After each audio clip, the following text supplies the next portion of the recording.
Bonjour à tous et bienvenue dans ce deuxième tutoriel qui concerne un peu l'éthique et les médias sociaux. Alors aujourd'hui, nous allons parler précisément de la planification d'une campagne sur les médias sociaux.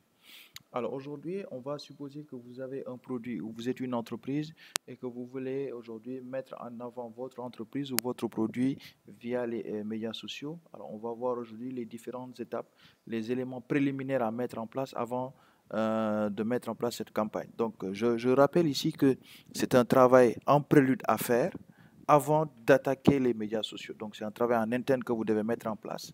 Après maintenant la validation de ce travail-là, maintenant vous pouvez être en mesure d'aller sur ces médias sociaux. Alors la première chose ici, c'est de savoir déjà, est-ce que son entreprise est prête pour les médias sociaux?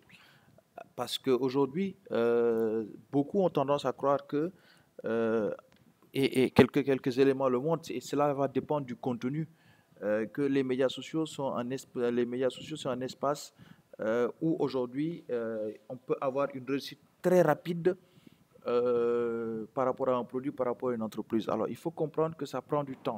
Tout cela va dépendre du contenu et de la patience. Donc ici, pour vraiment avoir une réussite totale au niveau des médias sociaux, il faut d'abord prendre son temps et également savoir si l'entreprise est prête à y mettre les moyens, donc les moyens financiers, les moyens matériels, puisqu'il faut que l'entreprise ait à disposition une équipe digitale avec tout ce qui s'ensuit, des appareils photo, des téléphones, des smartphones, une connexion permanente, etc. Donc il faut que l'entreprise déjà sache il faut d'abord des moyens financiers et matériels et pourquoi pas humains même à mettre en place et également d'autres éléments et des community managers, mettre en place une veille online. Donc tous ces éléments-là, c'est les premières choses à vérifier au sein d'une entreprise. Est-ce que moi, en tant qu'entreprise, je suis prêt déjà à intégrer les médias sociaux?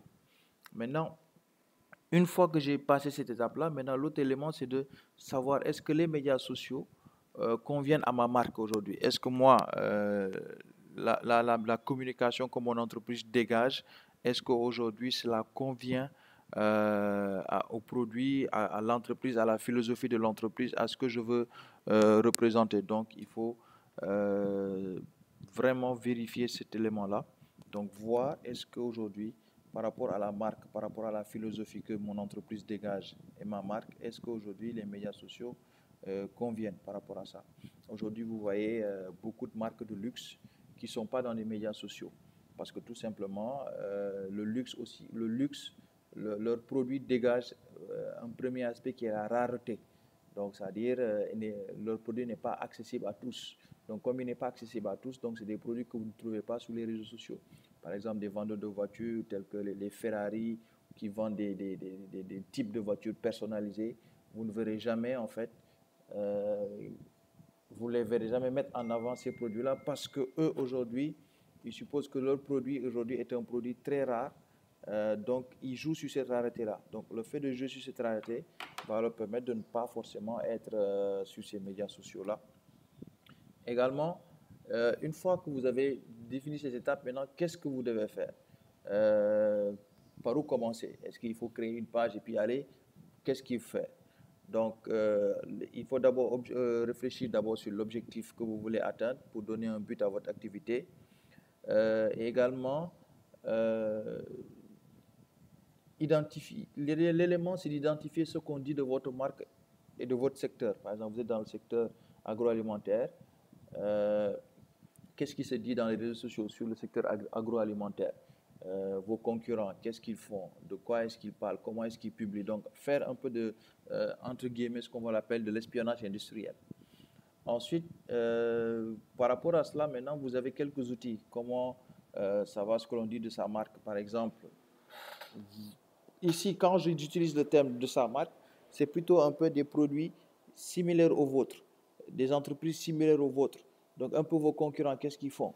Donc, pour ça, vous avez quelques outils. Vous avez Google Alert, vous avez Blog Search, et vous avez Google Tendance de recherche. Donc, ça va vous permettre. Donc, ici, nous, on ira dans cette partie technique de voir comment utiliser ces différents outils-là pour voir un peu ce qui se dit sur les différentes marques.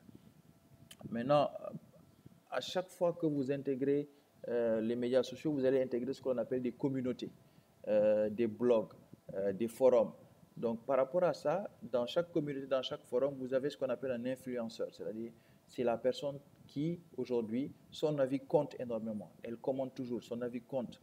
Quand elle dit quelque chose, il y a au moins une trentaine, voire une quarantaine, ou même une centaine de personnes qui suivent, qui sont du même avis que cette personne-là.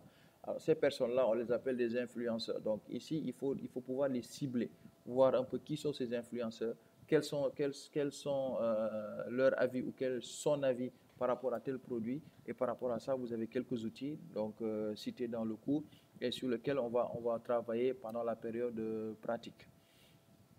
Ensuite, maintenant que vous avez regroupé toutes ces informations, maintenant, il va falloir maintenant mettre en place ce qu'on appelle un système de degré d'importance pour savoir ce qu'il faut faire.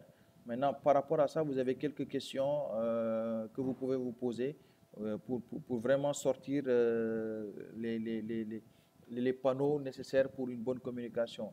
S'agit-il d'une conversation? Est-ce que les échanges qui sont dans ces pages-là, c'est des conversations? Quelle est la source? Quelles sont les informations partagées?